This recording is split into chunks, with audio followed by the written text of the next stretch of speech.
Hola mi gente, hoy día en esta serie de videos de teoría política moderna vamos a ver Karl Marx y en particular vamos a ver al joven Marx. En la serie de videos que tenemos tengo planificado ver tópicos clave del pensamiento de Marx para darles una introducción a este autor muy importante en la filosofía y en la política moderna, pero para ello tenemos que empezar desde lo más temprano, el más temprano de sus trabajos, para que veamos cómo él va tomando ciertos tópicos y desarrollándolos a lo largo de la obra, de su obra. En particular, hoy día me quiero concentrar en el trabajo enajenado, la propiedad privada y el comunismo en el joven Marx. Pero para tener este video introductorio es necesario comenzar con un contexto. Y el contexto, ¿qué podemos decir para hablar de Marx en contexto? ¿No? Es uno de los pensadores más importantes, y no solo importantes, sino famosos, de los que hemos visto en esta serie de videos. Marx justamente fue un filósofo y economista alemán que trabajó entre 1818 y 1883.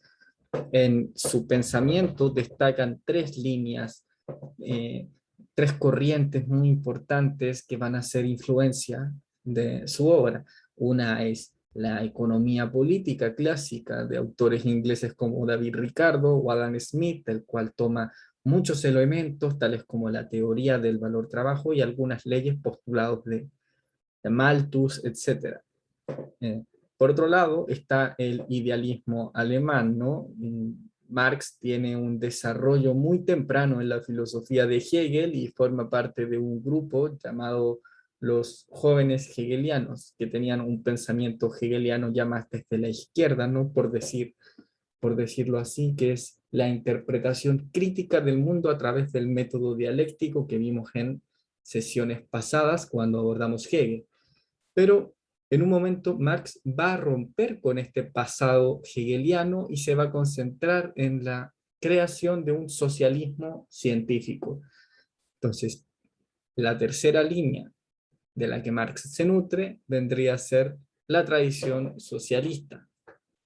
Tradición socialista que tiene autores como Owen, como Fourier, como Saint-Simon, por qué no decirlo también Proudhon, y como van a ver, Marx se opone a muchas de estas teorías.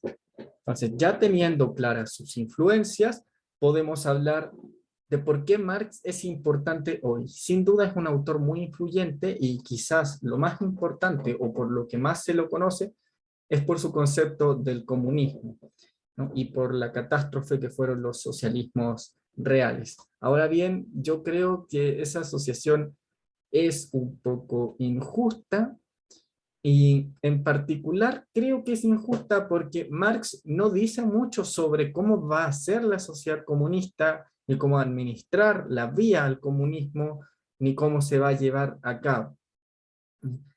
De hecho, lo que Marx escribe sobre comunismo es muy poco, y aún así es por lo que más se lo conoce, y sin duda es importante en su obra, pero no es una postura desarrollada. Él dice que eso se va a dar a través de procesos históricos que él no puede anticipar. Entonces, ¿tiene valor su obra hoy?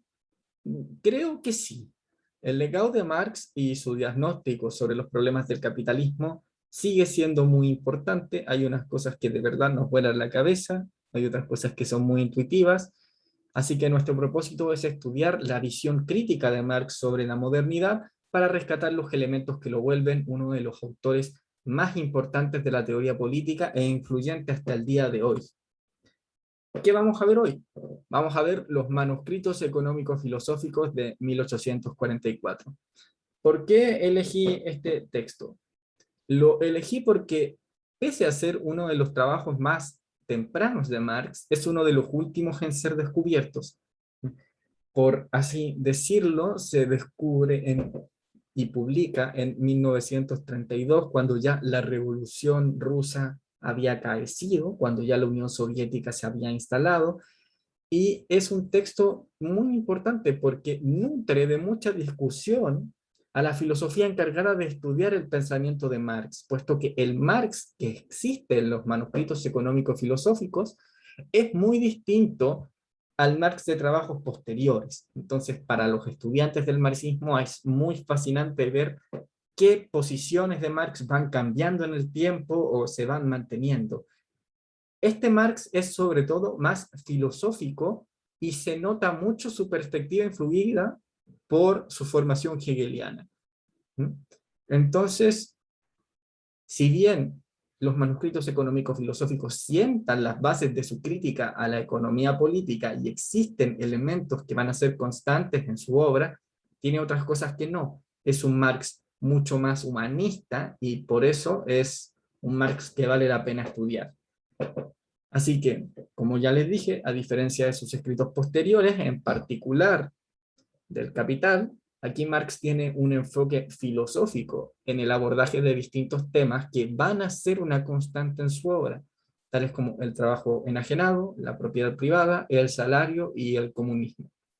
Y este va a ser el primer Marx que vamos a abordar, y después vamos a ver cómo estos elementos van apareciendo en obras posteriores o son desechados. Comencemos por el trabajo enajenado, que es una categoría clave en el proyecto de Marx. Bueno, Marx no va a negar los hallazgos de la economía política, pero se va a mostrar inconforme con el estado de la disciplina. Marx toma como punto de partida conceptos y leyes de la economía política de Schmitt, de Ricardo, de Malthus, para demostrar cómo el trabajador es reducido a una mercancía sumida en la miseria, y cómo esta miseria del trabajador es mayor cuanto mayor es la potencia y la magnitud de su producción. En otras palabras, cuanto más produce, cuanto más trabaja, más empobrecido está el trabajador. El modo de producción capitalista, aún bajo los supuestos de competencia, tiende a acumular el capital en manos de unos pocos y dividir la sociedad. Tiene tendencias fragmentarias, que es algo que también diagnosticó Hegel, y que si bien actualmente está en discusión este postulado, en ese tiempo, siglo XIX, era algo que se estaba viendo en la formación del capitalismo industrial inglés. Entonces, Marx ve esto y se siente disconforme porque la economía política no lo explica. ¿Ya? No explica el hecho de la propiedad privada ni comprende su esencia. Lo toma como un punto de partida y, lo que es peor, lo naturaliza. Entonces, a la hora de tratar la propiedad privada, Marx dice que la economía política recurre a abstracciones. Abstracciones como podrían ser, como Marx dice, la recurrencia a un estado primitivo donde Robinson Crusoe empieza a poco interactuar con el mundo de las cosas, el intercambio, el comercio con otras personas, etc. Marx señala que lo que esto hace es retroceder, por así decirlo, toma las mismas cosas que vemos hoy, las mismas relaciones de producción que vemos hoy, las mismas lógicas de intercambio que vemos hoy, y las sitúa en un estado hipotético, pero no explica cómo surgen, solamente hace una abstracción y una justificación. Y Marx no está conforme con esto porque dice que no podemos entender la esencia de la propiedad privada de esta manera. Y para Marx estos fenómenos no son para nada naturales, lo que surgen de las relaciones sociales de las personas en el modo de producción, surge de las relaciones de producción que se configuran en una determinada etapa histórica. Entonces el punto de partida de Marx no va a ser una abstracción, sino un hecho concreto que él está viendo en ese entonces. El obrero es más pobre cuanto más riqueza produce, ¿ya? Tanto en potencia como en volumen. Marx está observando que el capitalismo está trayendo mucha riqueza, pero el proletariado, sobre todo el inglés, se está viendo empobrecido. Entonces, esa contradicción es la que le llama la atención y la que busca explicar. Y la categoría a la que va a apelar es a la idea del trabajo enajenado. Entonces, Marx dice, y cito, todas estas consecuencias están determinadas por el hecho de que el trabajador se relaciona con el producto de su trabajo como un objeto extraño. Partiendo de este supuesto, es evidente que cuanto más se vuelta el trabajador en su trabajo, tanto más poderoso es el mundo extraño, objetivo que crea frente a sí, y tanto más pobres son él mismo y su mundo anterior. Tanto menos dueño de sí mismo es. ¿Qué significa esto? Significa que existe una enajenación del trabajador del producto de su trabajo. El producto del trabajo del trabajador es algo hecho por sus propias manos, por su propio ingenio, es una extensión de sí mismo en su mundo. Pero en el trabajo enajenado, lo que sucede con el trabajo enajenado es que el trabajador se va a relacionar con este producto de su trabajo como algo extraño, algo que no viene de él. ¿Por qué? Porque no percibe el retorno de su trabajo, no se le paga la ganancia de su trabajo. Por otro lado, se convierte el objeto del trabajo en un objeto exterior, ¿ya? Que existe como una cosa independiente, que el trabajador no tiene control sobre ella, que no la puede cambiar. Este producto posee un poder propio que se le enfrenta como una cosa extraña, que no es de él, y hostil porque le impone sus propias reglas. El trabajador ya no ve en el producto de su trabajo un valor que él mismo ha creado. No, se imagina el producto de su trabajo, se le aparece como una cosa con un valor propio que él no creó, sino que es inherente a la cosa, que existe en la cosa, que viene desde otra, que es propio de ella. Y además, al intercambiar, las cosas se van a regir por estos valores que le son propios. Entonces, el trabajador pierde de vista que el producto de su trabajo es su propio trabajo objetivado, su propio trabajo hecho objeto. Por otro lado, cuanto más produce el trabajador, cuanto más mercancías, más riqueza existe, menor es la fracción de riqueza que ese trabajador consume. Cuanto más valor crea, más empobrecido se ve en relación al total de riqueza que ha creado. El trabajo, dice Marx, produce maravillas para los ricos, pero privaciones para los pobres. Y este es el problema que él está viendo. Pero no es solamente el producto del trabajo el que ha sido enajenado del trabajador. Más importante aún, y aquí vamos a entrar en una clase de antropología de Marx, es el trabajo mismo como actividad productiva, la actividad de trabajar, la que se le enajena al trabajador. Porque el trabajador va a ver este proceso de producción en sí mismo como algo extraño, algo exterior a él, independiente de él. Por tanto, el propio trabajo del trabajador ya no va a ser algo que a él le pertenezca, sino algo extraño, algo externo. Y al trabajar, el trabajador no se va a estar afirmando a sí mismo, sino que se va a estar negando, se va a estar sometiendo a una actividad que le es desagradable, que es extraña y que es hostil. Por esto Marx dice que el trabajador solo se siente en sí fuera del trabajo y en el trabajo fuera de sí. Está en lo suyo cuando no trabaja y cuando trabaja no está en lo suyo. Su trabajo no es así voluntario, sino forzado. Trabajo forzado. El trabajo, que para Marx debería ser la satisfacción de la esencia humana del trabajador, puesto que el ser humano es el único ser capaz de trabajar y producir más allá de las cosas que necesita. Él se exterioriza en su mundo, transformándolo, trabajando, creando cosas. Y este trabajo, que es actividad vital del ser humano y que por tanto es su esencia, porque lo diferencia de los animales, se ve como un medio tedioso para satisfacer otras necesidades como comer, beber, etcétera, que son más propias del animal que del ser humano.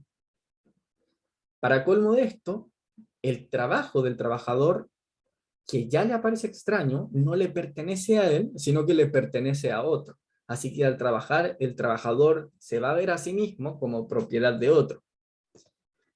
De esto resulta que el hombre, el trabajador, solo se siente libre en sus funciones animales, en el comer, beber, engendrar y todo lo más en aquello que toca la habitación y el atavío, y en cambio en sus funciones humanas se siente como animal. Lo animal se convierte en lo humano y lo humano en lo animal.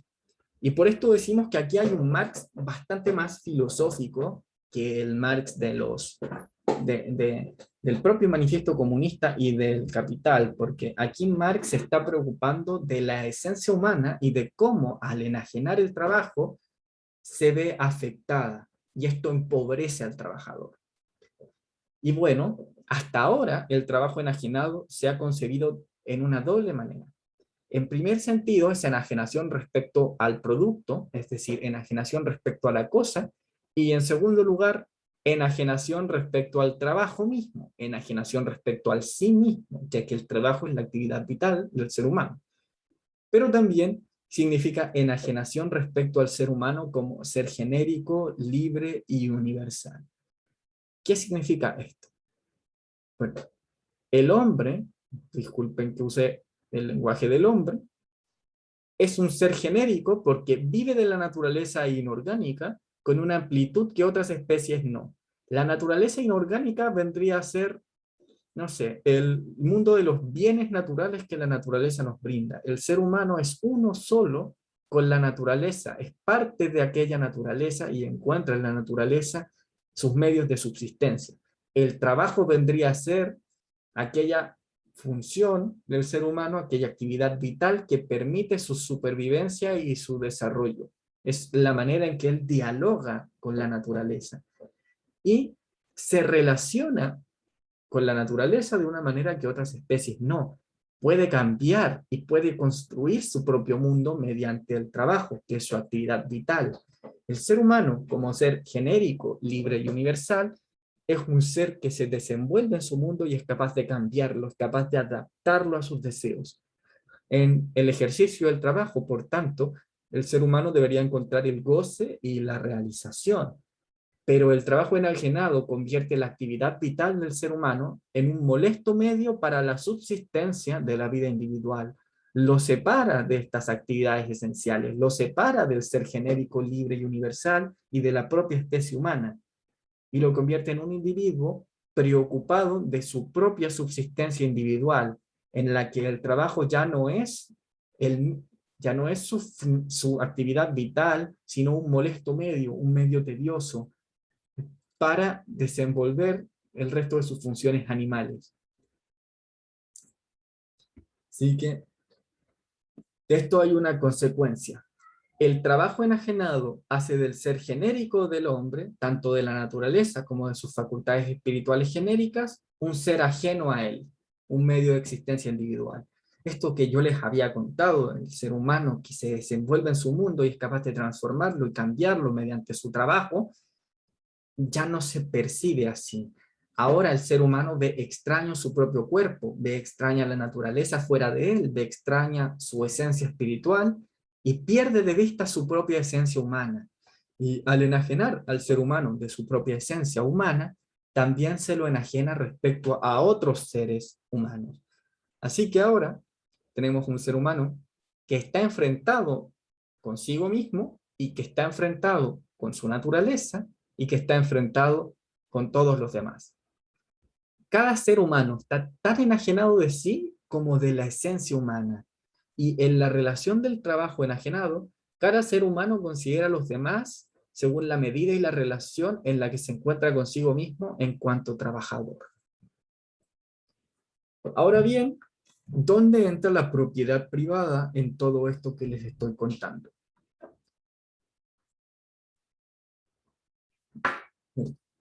Si el propio trabajo no le pertenece al trabajador, entonces debe de pertenecerle a otro. Esto otro no son los dioses, sino otro ser humano. El trabajo, por tanto, pertenece, es goce y alegría vital de otro ser humano. Y este otro ser humano se le presenta al trabajador como poderoso, independiente, extraño y también hostil.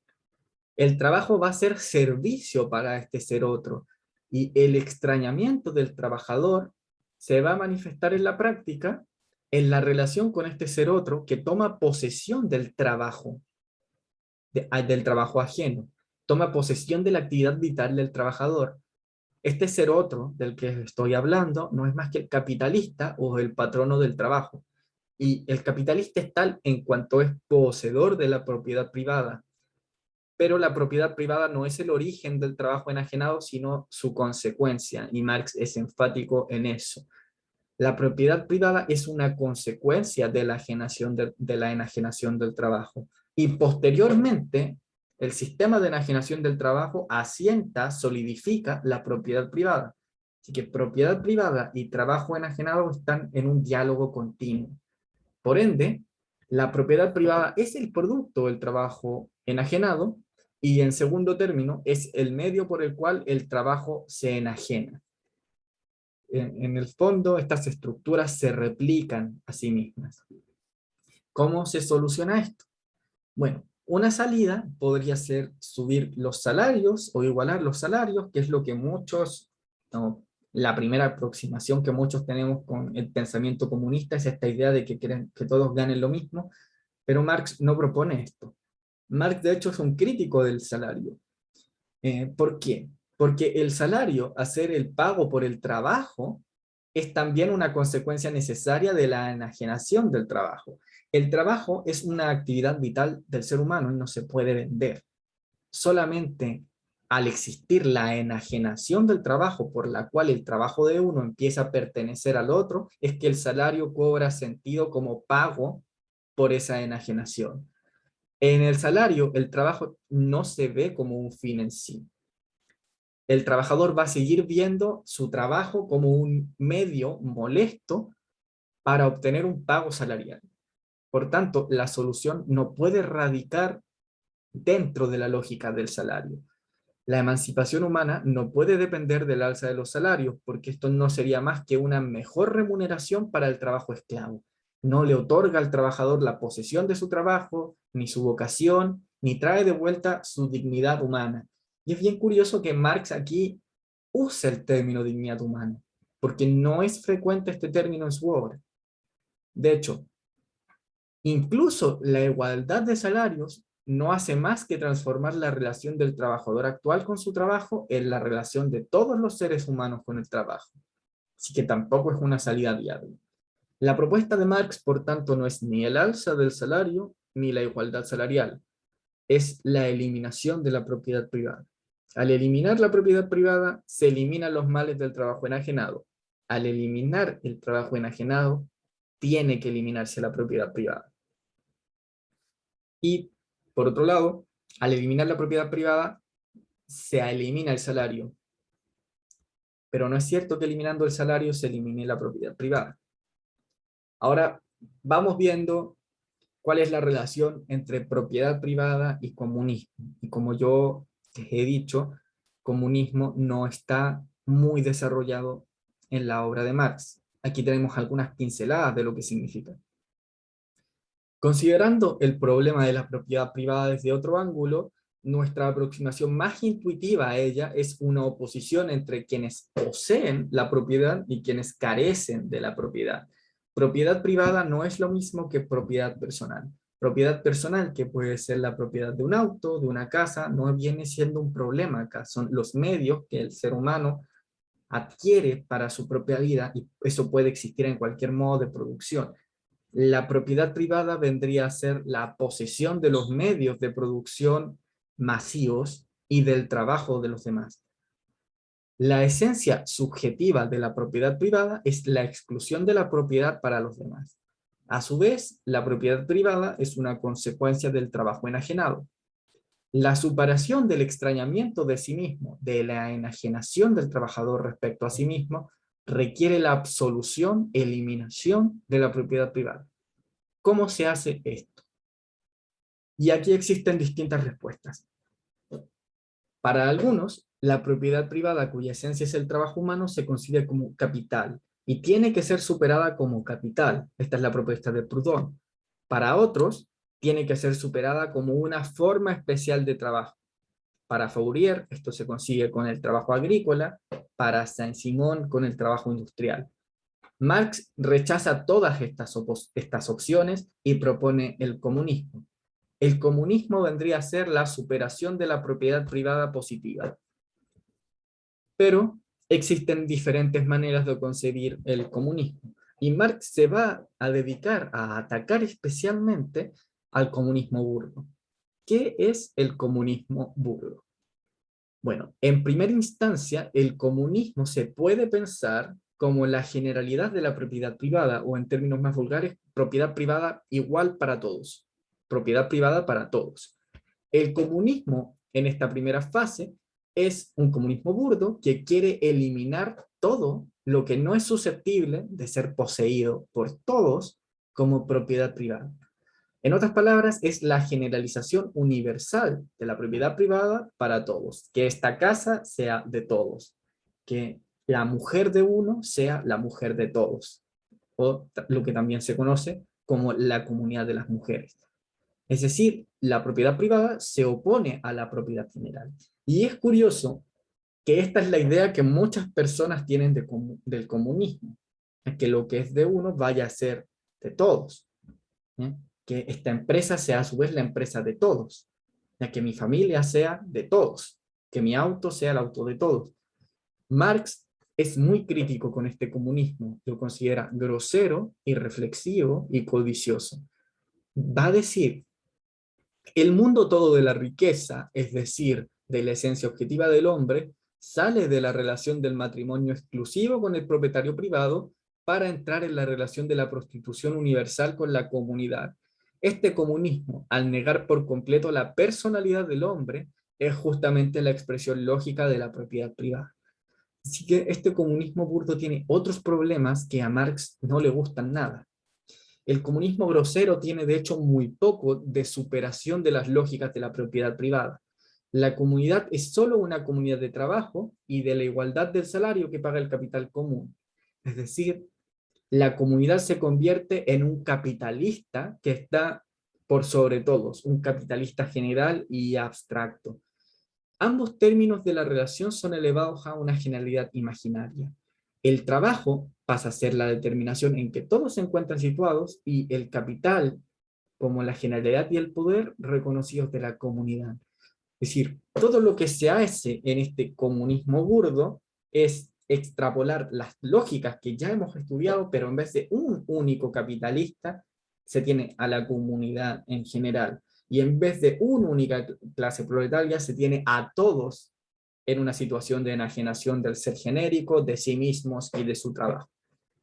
De hecho, en la relación con la mujer, la comunidad de las mujeres que les he hablado, que busca instaurar esta forma burda de comunismo, se puede expresar la corrupción de esta forma de comunismo burdo, porque la mujer, parte esencial de la vida humana, se reduce a presa y servidora de la lujuria comunitaria. Se expresa la infinita degradación en la que el hombre existe para sí mismo. Así que de esta manera, la mujer se concibe de forma inmediata y natural como una posesión. Y esto solamente habla de una corrupción en la manera de que el ser humano, en la manera en que el ser humano se relaciona con la especie humana, con los otros. Por tanto, el comunismo burdo no es la solución que plantea Marx y tiene muy poco de superación de las lógicas de propiedad privada. Marx también se va a dedicar a hablar brevemente de otras formas de comunismo. De hecho, no se ocupa mucho de estas críticas. Habla de que existen otras formas de superar la propiedad privada. Existe un comunismo de naturaleza política y democrática, pero dice que es una opción incompleta y que está afectada por la propiedad privada. El comunismo, si bien se entiende como la vuelta así del ser humano, ¿no?, como una superación del extrañamiento del ser humano, no ha captado todavía la esencia positiva de la propiedad privada y al intentar reconciliarla, ¿no?, con la vuelta en sí del ser humano, no logra sus objetivos. Entonces, para Marx, este comunismo de naturaleza política y democrática ha comprendido su concepto, pero aún no su esencia, y que por ende no es una salida viable. Pero como les digo, Marx se ocupa muy brevemente de este comunismo. Y pasemos a su opción. ¿Cuál es la idea de comunismo de Marx en estos escritos de juventud? El comunismo vendría a ser la superación positiva de la propiedad privada como enajenación del ser humano. Es la apropiación real de la esencia humana por y para el ser humano. Es un retorno a sí mismo como un ser social. Es decir, el ser humano que había visto su esencia enajenada, la recupera, vuelve a su esencia.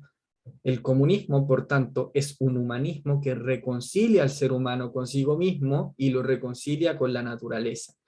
De esta manera viene a ser la solución del conflicto entre el ser humano consigo mismo, del ser humano con la naturaleza, del ser humano y los otros seres humanos, de la libertad y la necesidad, del individuo y el género humano, etc. Por esta razón, Marx llama al comunismo el enigma resuelto de la historia. El retorno a la existencia social del ser humano significa también su liberación de toda forma de enajenación, de toda cosa extraña que se le aparezca como algo independiente de su propia creación y que rige su vida sin que él pueda cambiar o hacer nada al respecto. Esto significa que se supera la enajenación del trabajo, pero también se supera la enajenación y sumisión a la religión, a la familia, al Estado, al derecho, a la moral, la ciencia, el arte, etc.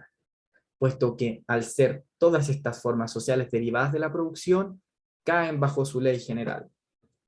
Y si bien Marx no desarrolla mucho este aspecto, su relación, o sea, la relación entre capitalismo y religión sí está desarrollada en Marx, y la relación entre familia y capitalismo también, pero no habla mucho del derecho, la moral, la ciencia y el arte.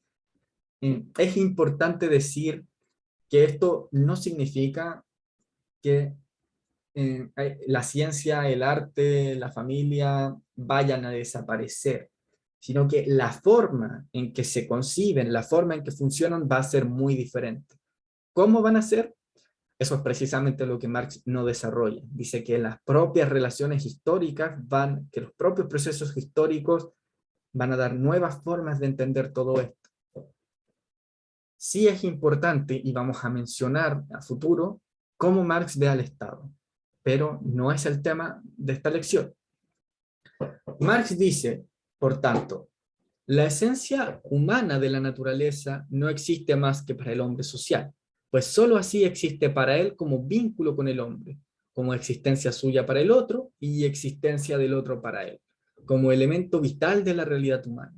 Sólo así existe como fundamento de su propia existencia humana. Sólo entonces se convierte para él su existencia natural en su existencia humana, la naturaleza del hombre. La sociedad es, pues, la plena unidad esencial del hombre con la naturaleza, la verdadera resurrección de la naturaleza, el naturalismo realizado del hombre y el realizado humanismo de la naturaleza. Aquí, en el comunismo, el individuo y el género humano son uno solo. En el comunismo, el ser humano se apropia de su esencia universal como hombre total y por ende libre y realizado. Esta es la emancipación humana a la que Marx aspira en sus escritos más jóvenes. ¿Cómo se va a desarrollar esto en sus escritos posteriores? Es lo que vamos a ver en los próximos videos. Muchas gracias por venir y espero que les haya gustado esta sesión.